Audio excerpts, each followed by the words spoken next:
Howdy. I'd been saying this Texas word for, I think, the last 20 years, and yet I cannot still say it correctly, you know. So it's really good to be back. Um, this church are just so loving. The congregation, the preacher, Brother Mark Howell, and all the elders are just so generous. And with their time, you know, like you allow me to speak. And I'm just so glad that we could speak and share to you what's going on in the Philippines. I have only 10 minutes, I think. So let me tell you this. Like, if this is the correct word, it's like bizarre experience. I never had this of all the time I'd been coming. Like last month, in the Philippines, I have a dream. I was dreaming. And the dream is like, almost like it is real, like it's really happening. And my dream is right here at Sugar Grove. I can still, I can still remember the colors, you know, like the white, the black, and blue that folks here wear. I could see Brother Mark on that area, then the McVeigh's on that area. And that what happened on the dream is I was asking a rhetorical question. I was really preaching here already, you know, in the dream. I said, what is the difference between a long sermon and a short sermon? Since it is rhetorical, that means you don't have to answer. I answered it myself, and I said, this is really, I can remember it vividly in the dream. I said, long sermon is when the audience start looking at their watch and are ready to leave, maybe to go to Gringos or to Texas Land and Cattle. And then short sermon is when the audience are so focused to the speaker, you know, listening to every words that the speaker says. And for some weird reason, I woke up. And I thought it was real. It was just a dream. So I'm just sharing it to you, you know. I love dreams, really. And in fact, what we've been doing in the Philippines for almost 20 years now started with a dream, started with a vision. And that's what I'm going to share to you. Could you imagine almost 20 years ago, Jackson Regas was just like 6 years old, you know. Randy never aged. He's still the same, you know. Rick Johnson was still the worship minister at the time. And we shared to you it sounds like a very big and ambitious dream. We made a proposition to the mission committee that was, I think the leader was Robert Holmes. That when we are going back to the Philippines, we will not just work on one city. We are putting our eyes in the whole nation. We are sharing that there are 44 capital cities without a church. Capital city is just like your capital in every state, like Austin, like Oklahoma City. So we are talking about 44 without a church. We have 75 capital cities, 75 provinces, and only 31 have churches of Christ. That's too ambitious, but I said, if this is for the Lord, I don't mind making the biggest dream that I could. We want to go to all these 44 capital cities and plant the Lord's church.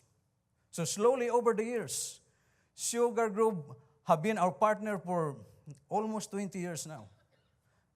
And what happened was we have reached already 30 churches all over the Philippines, from Manila, from north to south in Mindanao. 30 churches have been planted. And I would say, I think almost 20 of that are sponsored by the Sugar Grove Church. We are so blessed that when other Christians from Manila area or Mindanao would join with us, they it's contagious, evangelism is contagious. They catch the fire. And when they returned, they planted churches also in the capital cities nearby.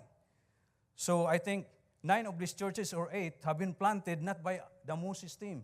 It was planted by those who had been with us volunteering and doing church planting. Then 2 years ago, when we were here, I was counting, there are 7 more cities without the church. 7 more cities. So I said, let us make a vision 2020 that from 2015 to 2020, we will cover all the remaining 7 churches. So 7 churches on 2020. We were there in the Philippines for 2 years, and we already planted 2 churches in capital city of Lucena City near Manila, and then Catarman last November. We have 5 more. On the last year, Lord willing, if I'm still alive, on 2020 we'll be planting 2. So that's still the vision, I'm really excited because when we have vision, passion will follow, When we know where we are going, we are always excited, right? Like suppose you are going to have a vacation in Hawaii next month. You are excited, right? And this is one thing I would like to share, not just to this church, but to the rest of the churches who are doing mission, because we can do more than just one city, really. I love the American line or quotation that I've heard in the past. Plan the work and work the plan. And it's been working. That's why today, I would like to say this. I think words is not enough to say how grateful we are for our partnership. We could have not done this without you all. You even send teams of young people who are now married to go there, like in Baybay. They have now elders in Baybay. You helped build that building also in Baybay. And you know what's happening? The church we planted, because it is always my idea. When we started this, I wish we have a textbook on church planting. We don't have. I don't see any textbook from the Church of Christ about church planting really like this.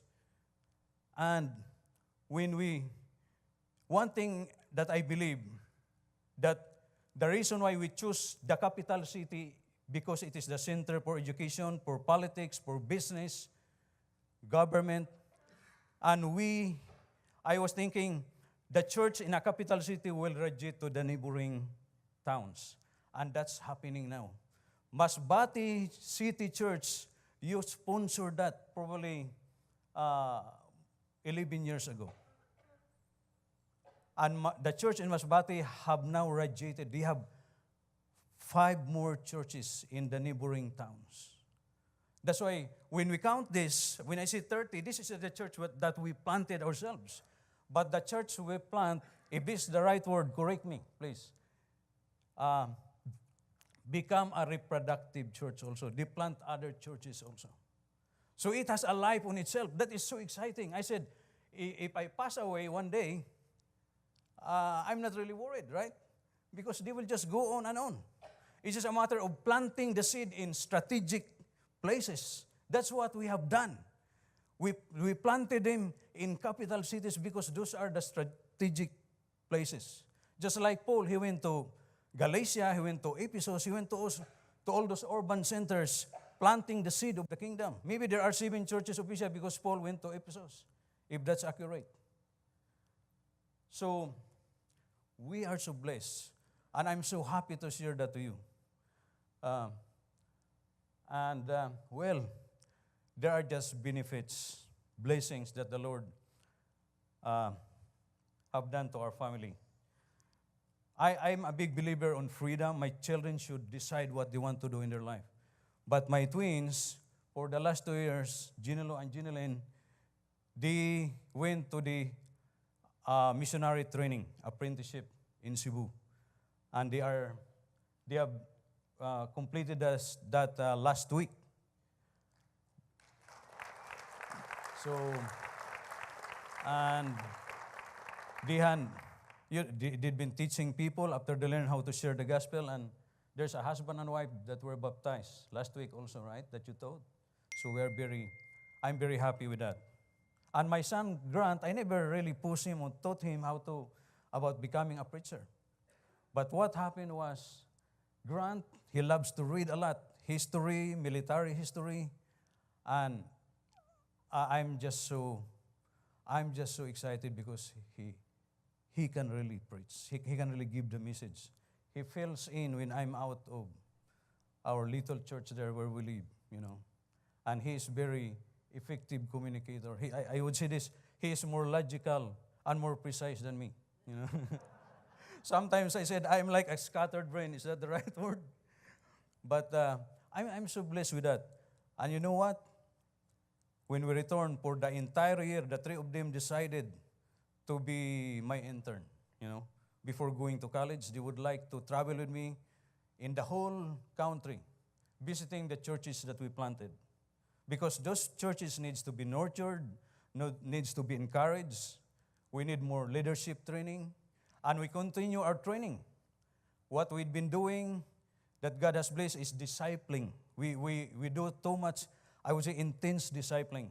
We train the regular Christians to learn how to share the gospel. And that's the Moses team. The team that I bring to those capital cities are not graduates from Bible schools.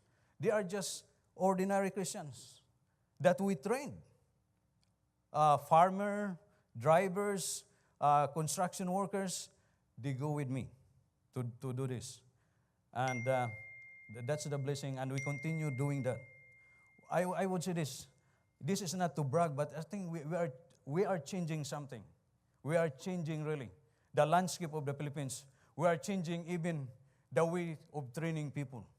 I've been teaching in the Bible college before, but now I want to do it straight to the congregations, train the ordinary, and we are still doing that. I hope they are talking about sending some to China.